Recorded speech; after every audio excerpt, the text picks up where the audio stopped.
Sue Taylor works hard to stay fit and stay healthy. This 68-year-old is a regular at the gym. Okay, now chard helps keep your cholesterol down. Okay. It's gonna be good. And then you. And at home, homemade is her motto. It's delicious. It's not bad. Cheers. But there's one thing in her healthy lifestyle that may come as a surprise. In the evening, when you want to use some of the marijuana, you store it in the fridge. Yes. So She includes marijuana in her quest to stay youthful. I have gummy care. Has the consistency of a gummy.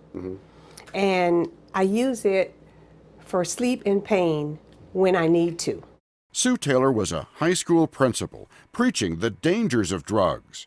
But after her son got into the pot business, and as she began to learn more about marijuana, she changed her mind.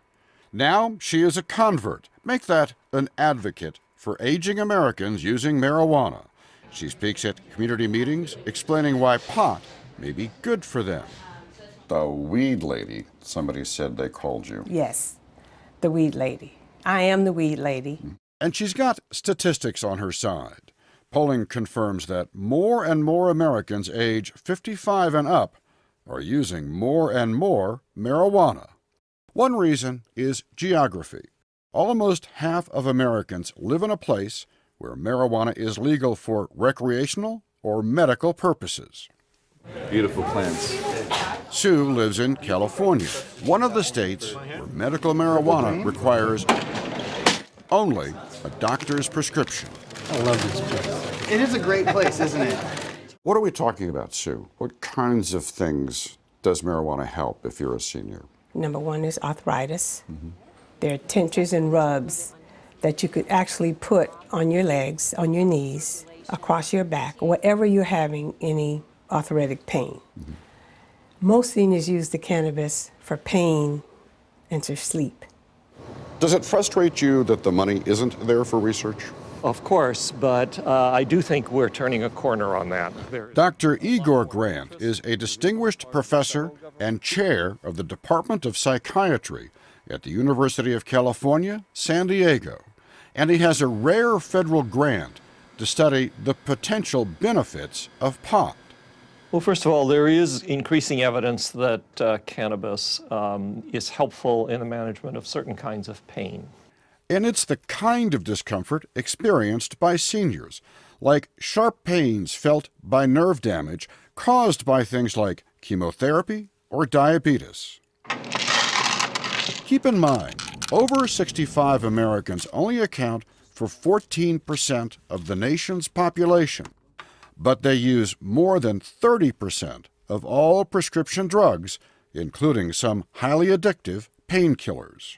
An interesting question is, if people are prescribed cannabis, does that have then an opioid sparing effect? Because, again, for chronic pain, we do use opioids, Vicodin and drugs like this. So you mean could it replace? So could it replace or lessen the requirement? We need studies to understand that, but I think the preliminary evidence suggests that may be true. I drop it under my tongue, about 5 or 6 drops, and that helps me sleep.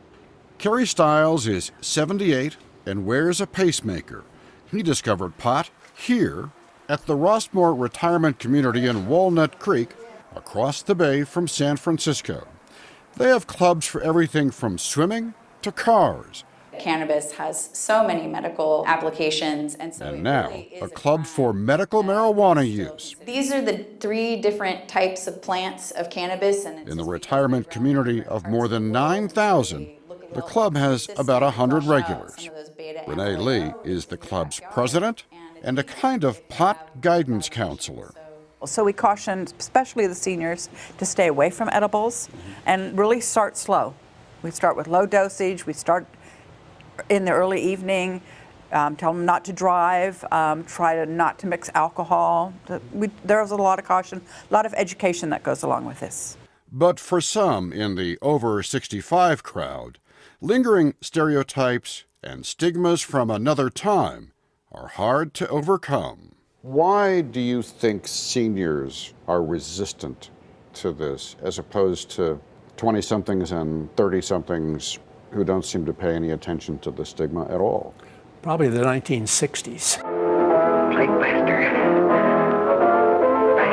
Our nation's pot paranoia actually dates to the 1930s.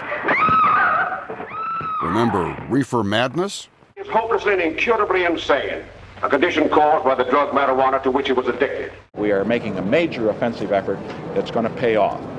Then, during the Nixon administration, the federal government classified it as a Schedule I drug, the same category that includes heroin and LSD.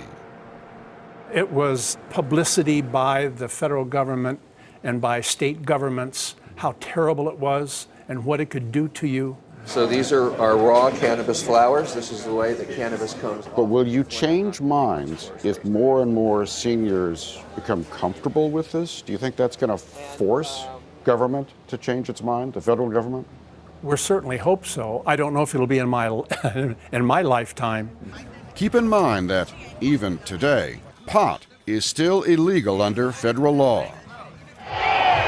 But in Colorado, the first state to sell marijuana for recreational use. Have you been surprised at how this has worked out over the last 2 years? I guess, to be honest, I have been. Governor John Hickenlooper, who initially opposed legalization, now says he sees how it can work for those over 65. For seniors that want to kind of relax and don't want to use alcohol, this is a choice that maybe that they will embrace more than others. And that could tip the balance this fall when states across the country vote on legalizing marijuana.